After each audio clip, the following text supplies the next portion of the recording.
Recipe kids kitchen में एक मज़ेदार सी आइसक्रीम की रेसिपी के साथ जिसे आप 2 से 3 इंग्रेडिएंट्स से बनाएंगे। ना तो आप उसको दूध में बनाएंगे, ना ही आप इसे कॉर्नफ्लोर में, ना ही इसके लिए आपको ज़रूरत पड़ेगी अंडों की। तो बिस्मिल्लाहिर्रहमानिर्रहीम। वीडियो अच्छी लगे तो लाइक, शेयर और चैनल को सब्सक्राइब जरूर कर लीजिएगा। इस रेसिपी के लिए सबसे पहले आपने लेनी है तकरीबन 1 प्याली आप ले लीजिएगा क्रीम की। क्रीम ले लेंगे, टेट्रा पैक वाली भी यूज़ कर सकते हैं या आप घर की मलाई का इस्तेमाल भी कर सकते हैं। मैंने टेट्रा पैक की क्रीम का इस्तेमाल किया है। तकरीबन मैंने हाफ़ जो थी वो टेट्रा पैक क्रीम ले ली थी। उसके बाद मैंने इसको बहुत अच्छे से आपने बीट करना है, जैसे कि मैंने किया है। इसको आप जो है या तो बीटर से कर लीजिएगा या हैंड विस्कर से कर लीजिएगा। जब क्रीम को 2 से 3 मिनट आप अच्छे से फेंट लें तो फिर आप इसके अंदर शामिल करेंगे कंडेंस मिल्क।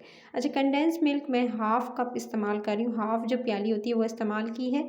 अगर आपके पास कंडेंस मिल्क नहीं है तो फिर आप इसके अल्टरनेटिव यानी आप इसके सब्स्टिट्यूट में जाएंगे तो आप इसके लिए लेंगे चीनी। पिसी हुई चीनी का इस्तेमाल करेंगे। 2 से 3 टेबलस्पून आप इसके अंदर चीनी के डाल दीजिएगा पिसी हुई।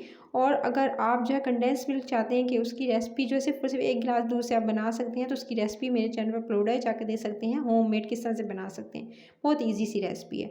उसके बाद इसको भी मैंने अच्छे से जी बीट कर लिया। अब आप इसके अंदर थोड़ी सी जी चॉकलेट चिप्स और थोड़े से आलमंड्स यानी बादाम काटे हुए आप इसके अंदर डाल दीजिएगा। चॉकलेट चिप्स ना हो तो आप इसकी जगह चॉकलेट का इस्तेमाल कर सकते हैं। छोटे छोटे चॉकलेट के जो है वो पीसीस डाल सकते हैं।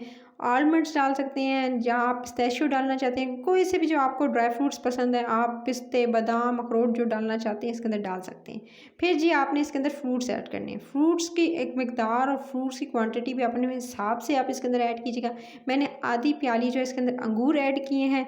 अंगूर के साथ ही अब आप इसके अंदर सेब ऐड कर दीजिएगा। छिलकों के साथ भी ऐड कर सकते हैं, छिलकों के बगैर भी धोकर काट लीजिएगा और इसके अंदर शामिल कर दीजिएगा। जितनी क्वांटिटी आपने रखी थी अंगूरों की उस हिसाब से आप जो है वो इसके अंदर सेब भी ऐड करेंगे। फिर आपने इसके अंदर केला इस्तेमाल किया है मैंने। आप चाहें तो जो उससे भी फ्रूट आपको पसंद हो, आपको अगर आड़ू पसंद है, आपको खुबानी पसंद है, आपको आम पसंद है, जो जो अवेलेबल हैं या आपको पसंद हो आप इसके अंदर फ्रूट्स ऐड कर सकते हैं अपनी चॉइस के। ब्लूबेरीज, रेड बेरीज, जो आपको पसंद हो बेरीज भी ऐड कर सकते हैं। ड्राई भी मिलती हैं वो भी डाल सकते हैं। उसके बाद तमाम चीज़ों को आपने बहुत अच्छे से मिक्स कर लेना है।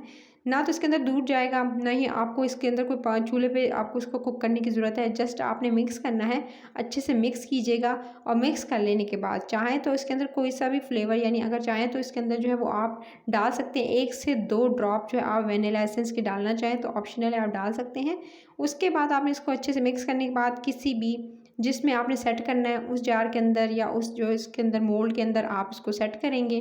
और इसको सेट करने के बाद आप चाहते हैं कि इसमें बिल्कुल बर्फ़ न जमे, एकदम क्रिस्टल फ्री हो, तो आप इसको अच्छे से पहले इसके ऊपर जो है वो रैपिंग शीट लगा लीजिएगा और अच्छे से इसको कवर करके उसके बाद या तो डायरेक्टली जिस तरह से मैंने ढक्कन लगाकर अच्छे से इसको रख दिया था, तकरीबन इसको 3 से 4 घंटे दीजिएगा। 3 से 4 घंटे के लिए तो आपने इसको फ्रिज में रखना है, फ्रीज़र में। अगर फ्रीज़र में 3 से 4 घंटे में डन ना हो तो फिर आप जो है इसको 1 से 2 घंटा मज़ीद दे सकते हैं। 3 से 4 घंटे मैंने तो दिए थे, परफेक्ट ये निकल आई। इसको स्कूप आउट भी कर सकते हैं, मोल्ड्स में कुल्फ़ी के जमाना चाहें तो उसमें जमा सकते हैं। तो मज़ेदार सी आइसक्रीम की रेसिपी अगर अच्छी लगी तो लाइक, शेयर, चैनल को सब्सक्राइब कर लीजिएगा। बिस्किट से रिलेटेड रेसिपीज़ हों, केक हों, जो कि तवे पे बेक करना सिखाएँ हैं, बगैर जो ओवन के आप पतीले के इसको बना सकते हैं। और इसके अलावा आइसक्रीम की ढेरों रेसिपीज़ आप चैनल पर जाकर देखिएगा। लाइक, शेयर, चैनल को सब्सक्राइब ज़रूर कर लीजिएगा। अगर वीडियो अच्छी लगे, कितनी मज़ेदार, यम्मी और मुँह में घुलने वाली है। आप इसे ज़रूर ट्राई कीजिएगा। अपना ख्याल रखिएगा। Take care.